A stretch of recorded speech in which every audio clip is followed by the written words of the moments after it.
Here for today, Pop up. Yeah, pop up. Pop up stores are getting to be a big thing. What's the correct pronunciation of that? Should we link the P and the U, like pop up? No, I think there should. Or pop up. Pop up. Yeah, not pop up.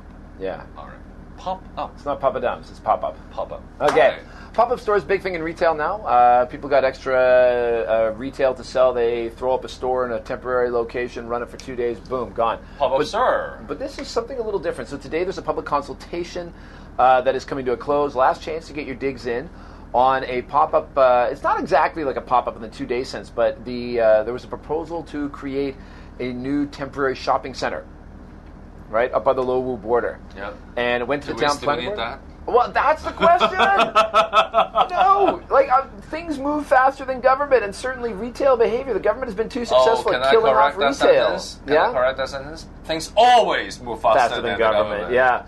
So that's why we are both believers of market-driven economy, right? Yeah, I mean things move fast. So today the consultation that's ending. So the government. There was a thing put to the town planning board saying we want to set up a Lowu temporary shopping center, and it got shot down. Pew! Okay, so it was popped up and was shot down. And now they're having a consultation as to whether or not the town planning board should review that decision and maybe actually do it. But you got to imagine that the impetus for this is declining. Given the fact the government's been so successful in trying to kill retail business from parallel traders from the mainland. So there's that proposal, and if you want to get your digs in, as I said, today's the cutoff, so get out there and do it if you were putting it off, which, I know everybody was getting their pens ready.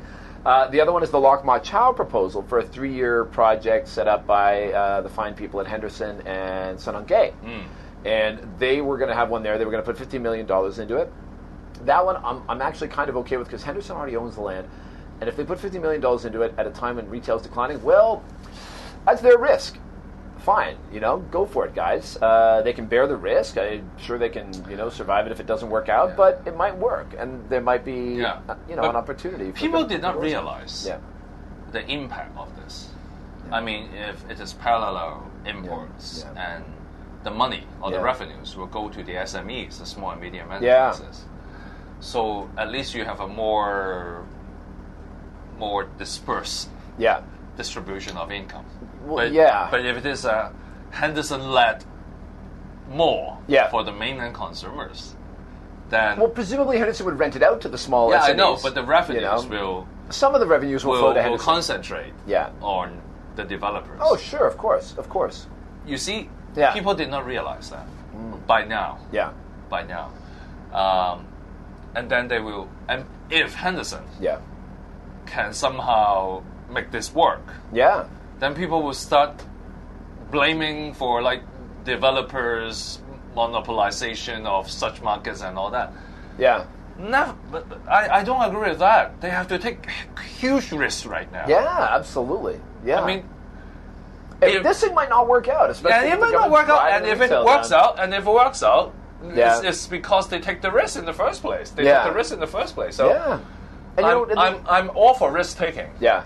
I just cannot accept that when people take risks, you let them to take risks, and then if they are successful, then you blame them. They take all the businesses. You pillory them if they're successful. I don't. I don't agree with that at all. So let these guys, if they're let them open it up, let them run it. Now the thing about this though, there was a video. I don't know if you saw this video recently. There's this one street up in the New Territories where people are coming in and they were repacking meat out in the street in 32-degree heat and throwing it on the ground. And these guys would come in suitcases, take it back across the border, and it was pretty horrible. Somebody was walking around with a secret camera filming this throwing down raw meat in the street. Oh, we took that frozen meat. It wasn't raw. It was frozen. We when we try out this mobile studio. We started off in Shanghai. Oh, did you try to go to that street? We actually have that street and people packing. Behind you. In our raw footage. Wow. In our raw footage. You're lucky they didn't chase you out, because I hear they can be pretty aggressive. Yeah, that's why we have this. You see? Bulletproof, 12-inch thick. That's not true. Yeah. Don't try it. Don't test it. Yeah, but I mean, but at least if you had this something that was set up by Henderson and Henderson and Sanangay, it would be under scrutiny, and they would have to make sure that certain standards were observed to be, so why not let these guys give it a try? Okay. Well, so if you the Lo Wu one, these are two different projects. So if you want to get your digs in Lo Wu, today's your day. Okay. Last day. Thank you, Andrew. Hey, we'll catch you next week. Thank you. Bye. Bye.